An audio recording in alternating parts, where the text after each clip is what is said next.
What's up, you guys? I'm Stacy, joined by my cats, who will probably be making lots of guest appearances throughout the video just because we're at my house. But it's 66 degrees out today, or at least it's supposed to be, which is ideal running weather. Which brings me to our topic of the day, which is stretching after a run. I'm going to take you through a couple standing stretches that you can do, say if you're running at a park or something like that and you can't necessarily make your way down to the floor. And then I'll give you some stuff that you could do at home, on the floor, on your mat, where it's nice, comfy, and clean. With that being said, we're going to start with our hip flexors. So I'm going to start with my right foot behind me. Here's where you want to make sure you really tuck that hip under. So let me show you from the side. Getting to that lunge position, you want to tuck underneath and then reach your arm across. That way you really get that stretch in front of that hip flexor. So you're going to reach over. What you want to think about here is really reaching through those fingertips and keep pressing those hips forward so that you get that stretch in front of the hip flexor. Show you what it looks like on the other side. So again, lunge, tuck, and then reach. Okay? This is always a favorite. It always feels good. So, second stretch, quads, because these usually get tight when you run. If you need something to hold on to, feel free to grab table, chair, park bench, whatever you got at your disposal. You're going to take that right foot behind you. Again, I'll show you from the side.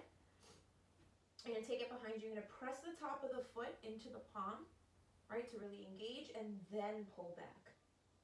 What you want to be careful of, or mindful of, is not letting that knee go out to the side because it puts a lot of undue pressure on that knee. You want to keep that knee parallel, keep pressing the foot into the palm, and then pull back.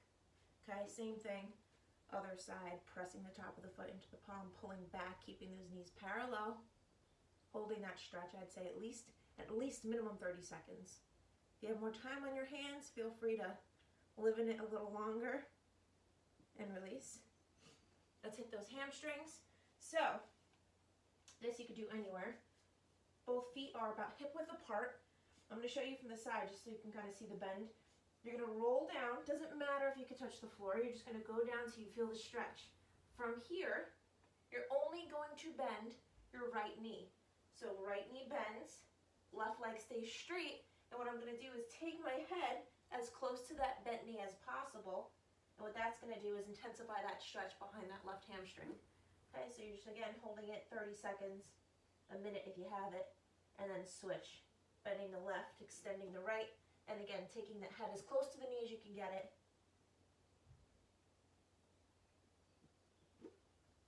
And on that roll up, you want to always come up slowly, stacking each vertebrae one on top of the other, rolling those shoulders back at the top. Calves. Mine get so tight when I run. Couple different things you could do, kind of going into like a lunge type position, not like a deep lunge. You just want to go down a couple inches and be able to drop that heel down to the floor behind you. And you should feel that right behind that calf.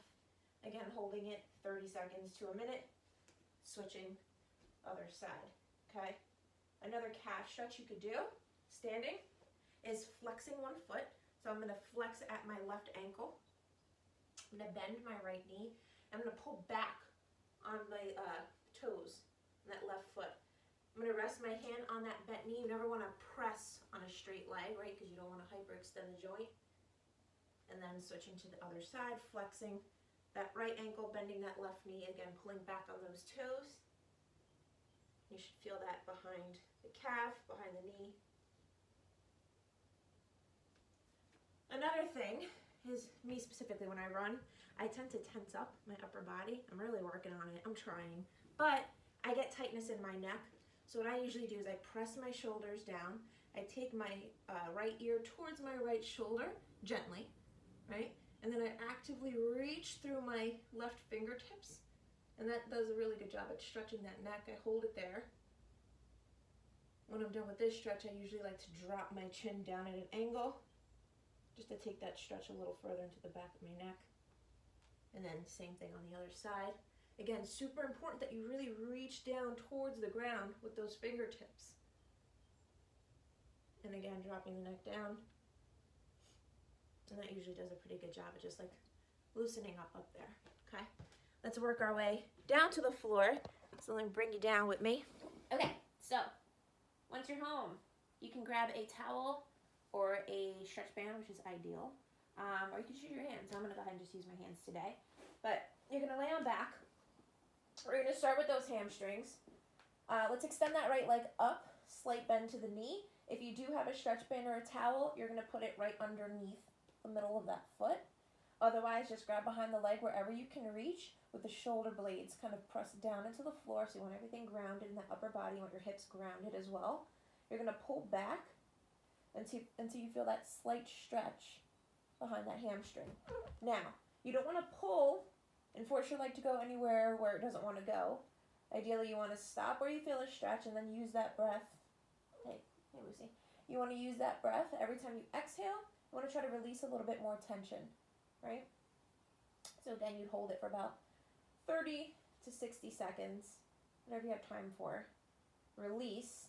Then you're going to go into that full extension of the leg, flexing at the ankle, and then again, pulling back. Now, you're not going to get as much range here because you have that leg fully extended and that ankle flexed, but you will feel it a little bit more behind the knee and into the calf, okay, as well as the hamstring. So again, holding it for a decent amount of time. From here, just because it's efficient, I like to take that ankle, cross it over the opposite knee into that figure 4 stretch, pick up my left foot, grab behind the hamstring, and pull it in. Now, if you need a deeper stretch, because this is going to hit that glute, you could always use your elbow to kind of press that knee out. And that always feels pretty good. And then me, I kind of just like to rock side to side just to give my low back a little love. And speaking of low back, that's what we're going to hit next. So we're going to bring both knees in. Again, small circles, rolling it out, making it feel good. And then from here, we're going to extend that left leg long on the ground. Move up a little bit. You're going to bring that knee up nice and high into the chest, and you're going to cross that leg over the body, reaching that right arm. What are you doing? That right arm out, looking over that right shoulder. Again, both shoulders are grounded here.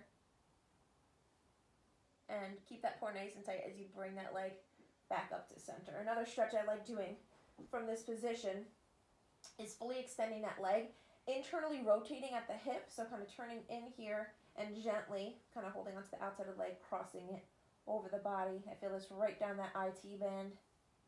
I feel it behind my knee. I'm feeling it in my glute.